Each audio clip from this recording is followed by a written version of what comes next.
Welcome back to city news. ప్రజలు వరద ముంపులో ఇబ్బందులు పడుతుంటే ప్రతిపక్ష నేత మాత్రం జైల్లో ఉన్న దుర్మార్గుల్ని దుష్టుల్ని చూడటానికి జైలుకు వెళుతున్నారని మాజీ మంత్రి రాప్తాడు ఎమ్మెల్యే పరిటాల సునీత అన్నారు. బుధవారం కొల్లిపర మండలం వరద ముంపు ప్రాంతాలను మాజీ మంత్రి రాప్తాడు ఎమ్మెల్యే పరిటాల సునీత సందర్శించారు. మాజీ మంత్రి ఆలపాటి రాజేంద్ర ప్రసాద్తో కలిసి అన్నవరపు లంక గ్రామంలో వరద నీటిలో మునిగిన పంట పొలాలను ఆమె పరిశీలించారు. ఈ సందర్భంగా సునీత మాట్లాడుతూ వరద ముంపు ప్రాంతాల పర్యటనలో భాగంగా నిన్నటి రోజున విజయవాడ వరద ముంపు ప్రాంతాల్లో పర్యటించామని, నేడు లంక గ్రామాల్లో పర్యటనకు వచ్చినట్లు చెప్పారు. విజయవాడలో సుమారు 4 గంటల పాటు పర్యటించామని, ఏ ఇంటికి వెళ్లినా కన్నీళ్లు కష్టాలే కనపడుతున్నాయన్నారు. తినడానికి తిండి లేకపోయినా సీఎం చంద్రబాబు నాయుడు ఆహారం, మంచినీటిని అందించి ఆదుకున్నారని బాధితులు చెబుతున్నారని, నేడు ప్రాణాలతో ఉన్నామంటే సీఎం చంద్రబాబు నాయుడు కారణమని ప్రతి ఒక్కరూ తమ అభిప్రాయాన్ని వ్యక్తం చేస్తున్నట్లు సునీత పేర్కొన్నారు. వరద కారణంగా పాడైపోయిన బైక్లు, వాషింగ్ మిషన్లు, ఇతర ఎలక్ట్రానిక్స్ అన్నింటినీ రిపేర్ చేయించడమే కాక ప్రతి ఇంటిని శుభ్రం చేయించిన గొప్ప నాయకుడు చంద్రబాబు నాయుడని ఆమె అన్నారు.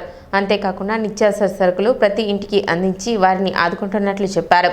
ఆర్థికంగా నష్టపోయిన ప్రతి ఇంటిని అధికారులకు పంపించి నష్టం అంచనా వేయించి వారికి ఆర్థిక సహాయం అందించనున్నట్లు చంద్రబాబు నాయుడు తెలిపారని, దానిలో భాగంగా లంక గ్రామాలలో వరద నీరు కారణంగా పంటలన్నీ మునిగిపోయి లక్షలాది రూపాయల నష్టం వాటిల్లిందని, నష్టపోయిన ప్రతి ఒక్క రైతును ఆదుకుంటామని, దానికి ముఖ్యమంత్రి చంద్రబాబు నాయుడు, ఉప ముఖ్యమంత్రి పవన్ కళ్యాణ్ సిద్ధంగా ఉన్నారని సునీత తెలిపారు.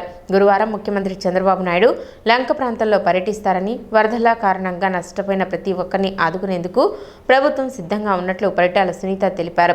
కార్యక్రమంలో తెనాలి, వేమూరు నియోజకవర్గాల కూటమి నాయకులు పాల్గొన్నారు.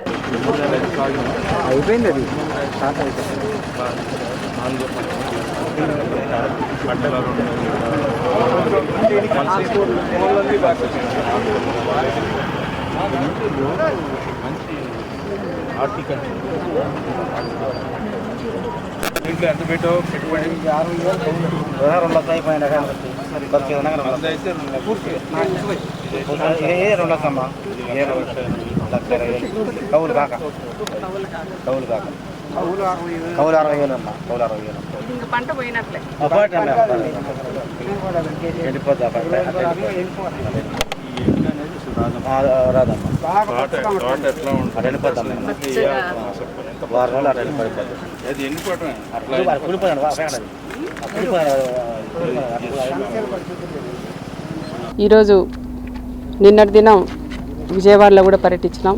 వరదలన్నీ కూడా వచ్చింటే అదే దాంట్లో భాగంగా లంక ప్రాంతాలలో కూడా రైతులందరినీ కూడా పరామర్శించేకి ఇక్కడికి వచ్చింది కూడా జరిగింది. నిన్నటి తిరిగినప్పుడు దాదాపు నేను 4 గంటల సేపు అక్కడ తిరిగినాను. ఏ ఇంటిలో పోయినా కూడా చాలా వరకు నష్టపోయినారు. టీవీలు కానీ, బెడ్లు కానీ, కనీసం కట్టుకోవడానికి బట్టలు కూడా లేకోకుండా వాళ్ళకి ఆ విధంగా కూడా నష్టపోయినారు. ఏ ఇంటికి వెళ్ళినా కూడా కళ్ళమ్మటి నీళ్ళ తప్ప వేరే కూడా కనిపించట్లేదు. చిన్న చంట పిల్లల్ని ఎత్తుకొని కూడా బయటికి వెళ్ళిపోయినారు. కొంతమంది ఉన్నోళ్ళంతా కూడా ఇంట్లోకి వచ్చి క్లీన్ చేసుకున్నారు. వాళ్ళు ఒకటే చెప్తున్నారు, అమ్మ ఇంత వరదలు వచ్చినా మాకు కనీసం తినడానికి తిండి, తాగడానికి నీళ్ళు కూడా మన సీఎం గారు కూడా మాకు పంపించి మమ్మల్ని ఆ రకంగా మమ్మల్ని ఆదుకున్నారు. ఈరోజు మేము ప్రాణాలతో ఉన్నామంటే దానికి కారణం చంద్రబాబు నాయుడు గారని చాలా గొప్పగా కూడా చెప్తున్నారు. ఇంకా కొంతమంది కూడా తడిచిపోయిన తర్వాత అన్ని క్లీన్ అయిన తర్వాత కూడా మోటార్లు కానీ, మెయిన్ ముఖ్యంగా ఇంట్లో ప్రతి ఇంటికి కూడా ఒక మోటార్ ఉంటుంది. మోటార్లు కానీ, స్టవ్ కానీ ఇవన్నీ కూడా రిపేర్లు కూడా కావాలంటే వెంటనే సార్ కూడా స్పందించి అవన్నీ కూడా మోటార్లు కానీ, స్టవ్ కానీ, ఇవన్నీ కూడా బైకులు కానీ ఇవన్నీ కూడా రిపేర్లు చేయించుకున్న గొప్ప నాయకుడు మా ముఖ్యమంత్రి చంద్రబాబు నాయుడు గారిని కూడా చెప్పుకోవచ్చు. వాళ్ళు కూడా ఈరోజు వండుకోవడానికి కూడా దాదాపు 25 కేజీలు బియ్యం కానీ, 1 కేజీ బ్యాళ్ళు, 1 కేజీ చక్కెర, 1 కేజీ ఆయిల్, అదేవిధంగా చింతపండు, కూరగాయలు ఇవన్నీ కూడా వాళ్ళు కూడా వెంటనే తక్షణమే వాళ్ళందరికీ కూడా అందజేశాము. అక్కడ ఎవరికి జ్వరాలు ఇవన్నీ రాకూడదని వెంటనే కూడా వాళ్ళకి బ్లీచింగ్ పౌడర్ కూడా చల్లించి హెల్త్ క్యాంపులు కూడా అక్కడ ఏర్పాటు చేసిన వ్యక్తి గౌరవ చంద్రబాబు నాయుడు గారిని కూడా మనం చెప్పుకోవచ్చు. ప్రతి ఇంటికి అధికారులు కూడా పంపించి ఏ కుటుంబంలో ఎంత నష్టపోయినారని కూడా చూసి దాన్ని లెక్కబెట్టి వాళ్ళకి ఆర్థిక సహాయం కూడా చేస్తానని మా నాన్న చంద్రబాబు నాయుడు గారు కూడా చెప్పినారు. దాంట్లో భాగంగా ఇక్కడ కూడా ఈ పొలాలు కూడా లంక ప్రాంతాల్లో కూడా పసుపు రైతులు కానీ, అదేవిధంగా అరటి తోట రైతులు కానీ, కంద రైతులు కానీ, రైతులందరూ కూడా లక్షలాది రూపాయల డబ్బులు కూడా ఖర్చు పెట్టారు. మొత్తం నీళ్ళన్నీ వచ్చేసి ఈ రకంగా పంటలన్నీ కూడా పోయినాయి. వీళ్ళకి కూడా రైతులందరికీ కూడా ఒకటే చెప్తున్నాం, మన అన్న చంద్రబాబు నాయుడు గారు రైతుల్ని ఆదుకుంటాడు. తప్పకుండా ఆఫీసర్లు కూడా పంపిస్తారు. మీరు కూడా దగ్గరుండి ఏ పంట ఎంత నష్టపోయినామని ప్రతి ఒక్క రైతన్న మీరందరూ కూడా చేయిస్తే నష్టపరిహారం కూడా కట్టించేదానికి మన అన్న చంద్రబాబు నాయుడు గారు కూడా సిద్ధంగా ఉన్నారు, మన ప్రభుత్వం. దాంట్లో భాగంగా పవన్ కళ్యాణ్ గారు కూడా స్పందించి రైతులకు కానీ అందరికీ కూడా మనం నష్టపరిహారం చేయాలనే ఆలోచనతోనే పవన్ కళ్యాణ్ గారు కానీ మన చంద్రబాబు నాయుడు గారు కూడా ఉన్నారు. కాబట్టి ప్రతి ఒక్క రైతన్న దగ్గరుండి మీ పంట ఎవరైనా నష్టపోయినారో వాళ్ళందరూ కూడా రాయించాలని ప్రత్యేకంగా రైతులందరినీ కూడా నేను కూడా కోరుకుంటున్నాం. ఈరోజు వరద బాధితుల్ని పరామర్శించడానికి ఆదుకోవటానికి జడ్పీ చైర్మన్తో పాటు మాజీ మంత్రిని రాప్తాడు శాసనసభ్యురాలు శ్రీమతి సునీత్ గారు మన ప్రాంతానికి రావటం చాలా ఆనందదాయకం.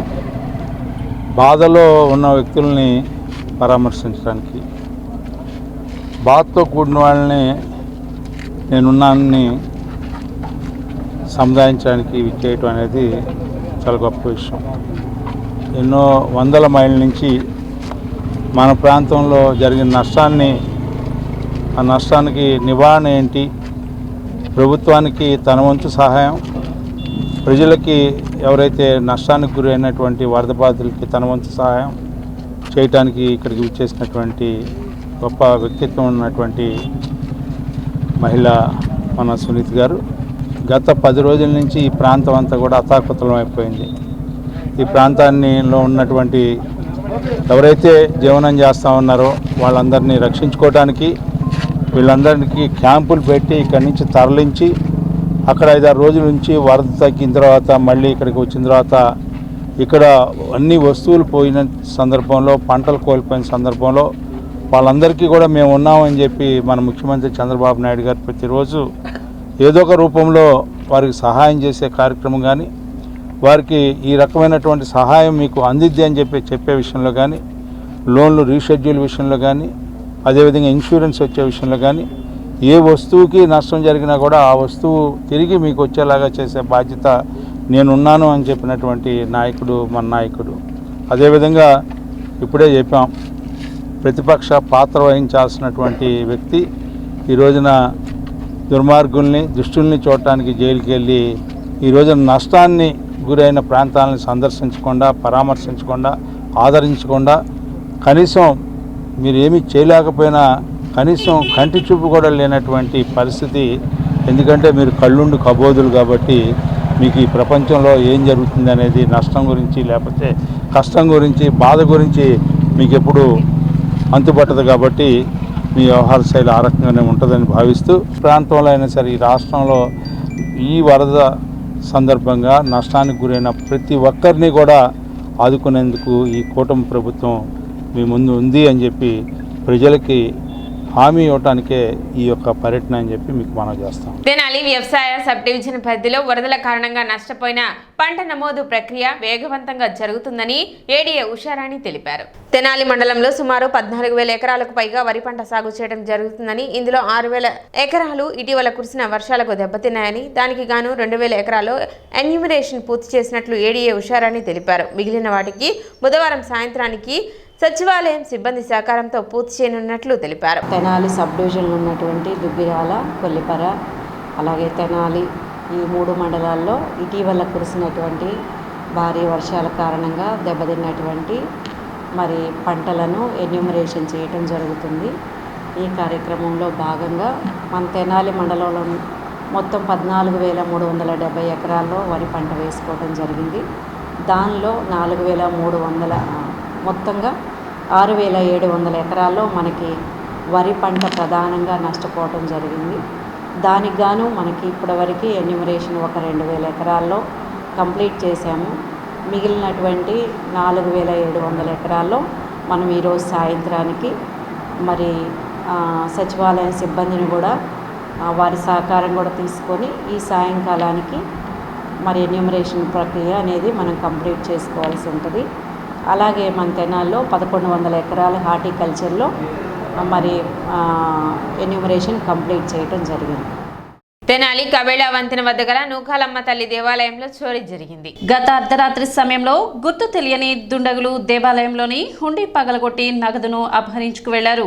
2 సంవత్సరాలుగా హుండీ తెరవలేదని, దేవాలయం ఆధునీకరణ పనులు జరుగుతున్నాయని, గత రాత్రి 3 గంటల వరకు దేవాలయంలోనే ఉన్నామని, తెల్లవారి వచ్చి చూసేసరికి హుండీ పగలగొట్టి ఉందని, సుమారు 50,000 రూపాయలు ఉండి ఉంటుందని ఆలయ కమిటీ సభ్యులు తెలిపారు. అనంతరం పోలీసులకు ఫిర్యాదు చేశామని వారు తెలిపారు. ఇస్లాంపేట కబేళ దగ్గర నూకాలమ్మ గుడి ఉంది.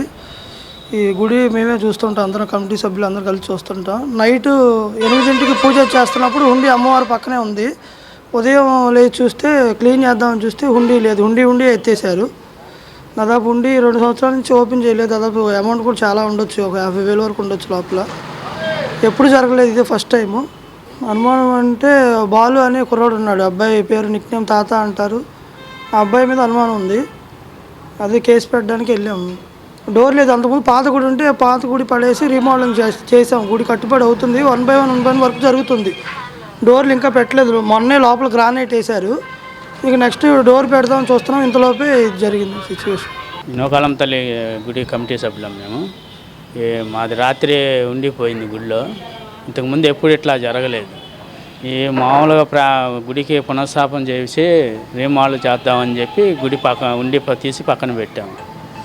ఎప్పుడు జరగలేదు, 30 సంవత్సరాల నుండి ఎప్పుడు కూడా. ఈ రాత్రి ఇట్లా జరిగింది. మేము పొద్దున తెల్లారగట్ట మా చిన్నమ్మ గుడి ఊడిద్దాం అనుకుంటే చూసేసరికి ఉండి లేదు. శ్రీ శివలింగేశ్వర స్వామి భక్త బృందం సేవా సమితి ఆధ్వర్యంలో అనాథ మృతదేహానికి అంత్యక్రియలు నిర్వహించారు. వివరాల్లోకి వెళితే పాత స్వరాజ్య టాకీస్ ఎదురు సాయిబాబా గుడి నందు గత 30 సంవత్సరాలుగా భిక్షాటన చేసుకుంటూ జీవనం సాగిస్తున్న వృద్ధుడు మంగళవారం రాత్రి మరణించినట్లుగా సాయిబాబా గుడి కమిటీ అతనికి ఎవరూ లేనందున అంత్యక్రియల నిమిత్తం శ్రీ శివలింగేశ్వర స్వామి భక్త బృందం సేవా సమితి అధ్యక్షులు కుర్రా శ్రీనుకు ఫోన్ ద్వారా అంత్యక్రియలు నిర్వహించమని తెలపగా స్పందించిన కుర్రా శ్రీను సేవా సమితి సభ్యులతో బుధవారం సాయిబాబా గుడి దగ్గరకు చేరుకొని పార్థివ దేహాన్ని వ్యాన్ ద్వారా బురిపాలెం రోడ్లో మహాప్రస్థానానికి తరలించి సాంప్రదాయ పద్ధతిలో దహన సంస్కారాలు చేశారు. శ్రీ శివలింగేశ్వర స్వామి భక్త బృంద సేవా సమితి చేస్తున్న సేవలు చాలా అభినందనీయమని, వారు చేసే సేవలకు తెనాలి మహాప్రస్థానం సేవా సమితి వారి సహాయ సహకారాలు ఉంటాయని మహాప్రస్థానం సేవా సమితి కమిటీ సెక్రటరీ చిట్టి శివరామకృష్ణ తెలిపారు. ఈ కార్యక్రమంలో మల్లెల వాసు, పొడుగు బ్రహ్మం మరియు సేవా సమితి సభ్యులు పాల్గొన్నారు. నిన్న రాత్రి స్వరాజ్ టాకీస్ దగ్గర ఉన్నటువంటి సాయిబాబు గుడి దగ్గర సుమారుగా 30 సంవత్సరాల నుంచి భిక్షాటన చేసుకుంటున్న ఒక వ్యక్తి, అన్నోన్ పర్సన్ మరణించడం జరిగిందండి. అక్కడ గుడి కమిటీ వారు కుర్రా శ్రీనివాస్ గారికి కబురు అందించడం జరిగింది. వారు ఈరోజు ఉదయం పురిపాలెం రోడ్లో ఉన్నటువంటి మహాప్రస్థానానికి ఈ అనాథ బాడీని తీసుకురావడం జరిగిందండి. మరి మేము గతంలో చెప్పినట్టుగానే మహాప్రస్థాన సేవా సమితి తరపు నుంచి ఇలా వెనక ముందు లేనటువంటి అనాథ బాడీకి మేము ఎటువంటి రుసుము తీసుకోకుండా ఉచితంగా దహన సంస్కారాలు చేసే కార్యక్రమం మేము స్టార్ట్ చేయడం జరిగింది.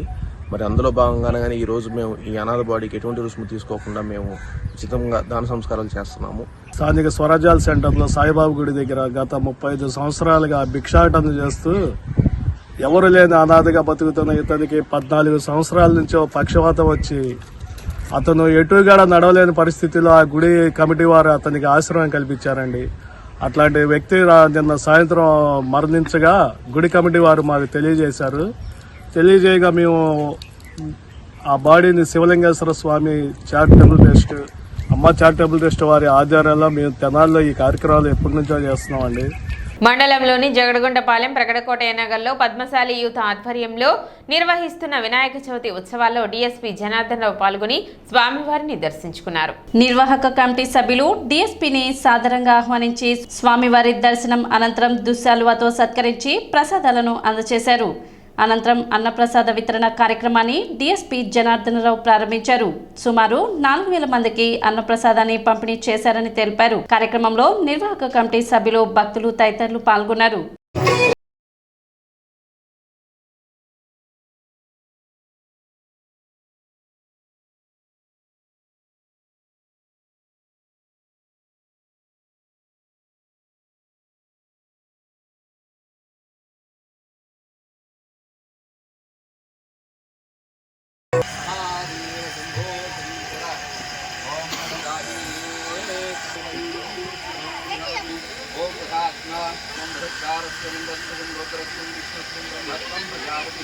వందరాదాబోధ్యోం సంబుడం ప్రభక్తి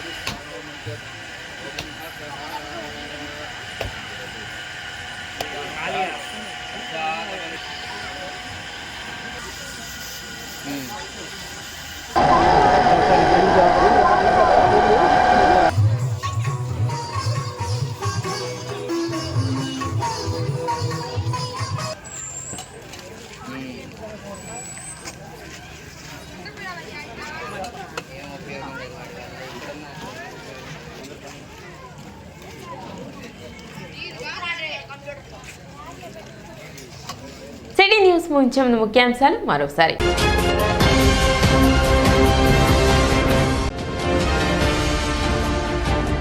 కొల్లిపర మండలంలో వరద ముంపు ప్రాంతాలను సందర్శించిన మాజీ మంత్రి రాప్తాడు ఎమ్మెల్యే పరిటాల సునీత. నష్టపోయిన ప్రతి ఒక్కరిని ప్రభుత్వం తరపున ఆదుకుంటామని హామీ.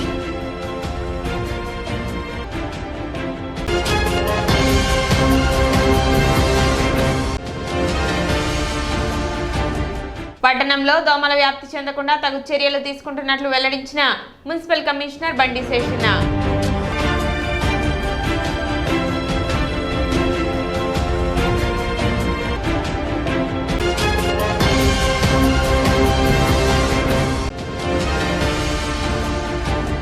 తెనాలి వ్యవసాయ సబ్ డివిజన్ పరిధిలో పంట నష్టం నమోదు ప్రక్రియ చురుగ్గా సాగుతుంది అని వెల్లడించిన ఏడీఏ ఉషారాణి.